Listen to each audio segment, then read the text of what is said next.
America Iran के बीच युद्ध विराम का शेयर मार्केट ने ग्रैंड वेलकम किया। भारत के साथ साथ एशियाई बाजारों में तेजी देखने को मिली।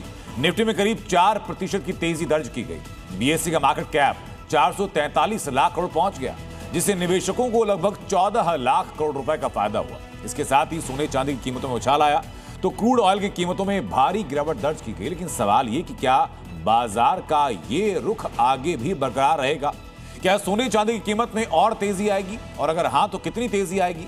आगे शेयर बाजार का रुख क्या होगा? तमाम मुद्दों पर हमारे साथ मौजूद विशेषज्ञों के साथ चर्चा होगी। लेकिन उसके पहले एक रिपोर्ट आपको दिखाते हैं। अमेरिका और ईरान के बीच युद्ध विराम का ग्लोबल और घरेलू दोनों शेयर बाजार पर पॉजिटिव असर हुआ है। शुरुआती कारोबार में बीएसई सेंसेक्स में 2800 अंक से ज्यादा तेजी आई, जबकि नेशनल स्टॉक एक्सचेंज का निफ्टी 50 इंडेक्स बढ़कर 24,000 अंक के करीब पहुंच गया। सीज फायर का ऐलान का असर ये हुआ कि सेंसेक्स के 30 शेयरों में से 29 तेजी के साथ खुले। लगभग सभी एशियाई बाजारों में तेजी देखने को मिली। जापान का निकेई और कोरिया का कोस्पी 6% उछला। रुपया भी डॉलर के मुकाबले मजबूत हुआ। रुपया 50 पैसे बढ़कर डॉलर के मुकाबले 92.60 पर पहुंच गया। लेकिन असली चिंता यह है कि क्या बाजार में आगे भी बढ़त बरकरार रहेगी या फिर गिरावट की आशंका है, क्योंकि मिडिल ईस्ट का तनाव पूरी तरह से खत्म नहीं हुआ है। इस बारे में विशेषज्ञ क्या कहते हैं, जरा सुनिए। The first sign of de-escalation after more than 38-39 days. So this is the first sign of de-escalation, and which is reflecting in the crude oil prices. Crude oil prices have come down to around $95 level, and it seems that things will improve from here.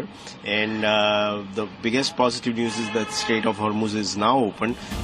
विशेषज्ञों का यह भी मानना है कि बाजार में तेजी की वजह स्ट्रेट ऑफ हॉर्मुज का खुलना और क्रूड ऑयल के दाम में गिरावट भी है। कच्चे तेल की कीमत में भारी गिरावट आई है। ब्रेंट क्रूड में 16% तक गिरावट दर्ज की गई है।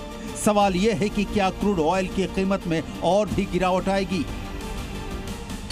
ईरान अमेरिका के बीच सीज फायर का असर सोने चांदी की कीमतों में भी दिखने लगा है। सोने चांदी में जबरदस्त उछाल है। MCX पर सोने की कीमत में तेज उछाल आया। सोने में 3,600 रुपए से ज्यादा तेजी देखने को मिली और 1,53,000 रुपया प्रति 10 ग्राम तक पहुंच गया। वहीं चांदी में भी 13,400 रुपए से ज्यादा तेजी रही और इसका भाव 2,44,000 के पार पहुंच गया। एक ही दिन में चांदी में 12,000 रुपए से ज्यादा की तेजी देखी गई। लेकिन लोगों के मन में एक सवाल है कि शेयर बाजार में तेजी आने पर अक्सर सोना चांदी सस्ता होता है, तो ये तेजी क्यों आ रही है? विशेषज्ञों का मानना है कि सोने चांदी में बढ़ोतरी का लिंक शेयर बाजार से नहीं बल्कि डॉलर से है। अगर ऐसी तेजी रही और युद्ध फिर से शुरू नहीं होता तो 10 ग्राम सोने की कीमत 1,65,000 से 1,70,000 रुपए तक जा सकती है। लेकिन क्या यही फॉर्मूला शेयर बाजार के लिए लागू होगा? क्या क्रूड ऑयल का दाम फिर से अपने पुराने स्तर पर पहुंच जाएगा? ब्यूरो रिपोर्ट, जी मीडिया।